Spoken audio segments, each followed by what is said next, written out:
প্রকাশ্যে কিন্তু যে ব্যাংক দখল করছে, ইনস্যুরেন্স কোম্পানি দখল করছে। বিএনপি বাংলাদেশে একটি সর্ববৃহৎ দল। বিএনপির লক্ষ লক্ষ কর্মী। দেখুন আপনি, যে আমি যে কথা আগেই বলেছি, 18 সাল নির্বাচনে এই ঢাকা 12 আসনে 4টি থানায় 91টি মামলা দিয়েছিল। একটা আসামি 120 থেকে 160, অর্থাৎ 11,000 নেতাকর্মীকে মামলা দিয়েছে।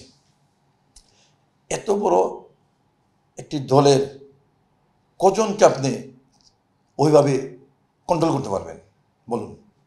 বাট বিএনপি কন্ট্রোল করার চেষ্টা করছে।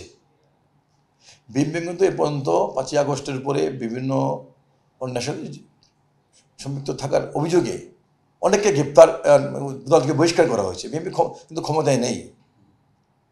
আমি মনে করি আগামী নির্বাচনে আল্লাহ যদি বিএনপিকে ক্ষমতায় আসার সুযোগ দেন, জনগণের সেবা করার সুযোগ দেন, তাহলে অবশ্যই বিএনপি এগুলো নিয়ন্ত্রণ করতে পারবে ইনশাল্লাহ। আমি তো আগেই বলেছি, বিএনপি একটি অনেক বড় দল। যেমন এই এলাকায় যদি 18 নির্বাচনে আমাদেরকে 11,000 নেতাকর্মীকে মামলা দিয়ে থাকে, অর্থাৎ 1,000 নেতাকর্মী আমাদের ফিক্স আছে। এই 1,000 কর্মীকে যে সরকারি না থাকা অবস্থায় কন্ট্রোল করা কি সম্ভব? তারপরে কিন্তু বিএনপি কন্ট্রোল করছে, আমরা কন্ট্রোল করার চেষ্টা করছি। যদি আমাদের দল বা আমরা যদি চেষ্টা না করতাম, তাহলে আমাদের কিন্তু অভিযোগ দিতে পারতেন। কিন্তু আরেকটি দল প্রকাশ্যে কিন্তু যে ব্যাংক দখল করছে, ইনস্যুরেন্স কোম্পানি দখল করছে, শাহ আলমের বাসায় গিয়ে, শাহ আলম মালিকের বাসায় গিয়ে আপনার মিটিং করছে, নাবিল গ্রুপের গিয়ে নিয়ে স্টেজে নিয়ে বক্তব্য দিচ্ছে। তাদের তো কিছু হচ্ছে না, তারা কেউ বলছে না, মিডিয়াও কিন্তু বলছে না তাদের এইসব কথা।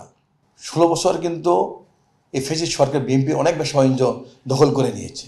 এখন বিএনপির একটা নেতাকর্মী যদি ওই দখলকৃত জায়গাটা উদ্ধার করতে যায়, এটা কি অপরাধ হবে?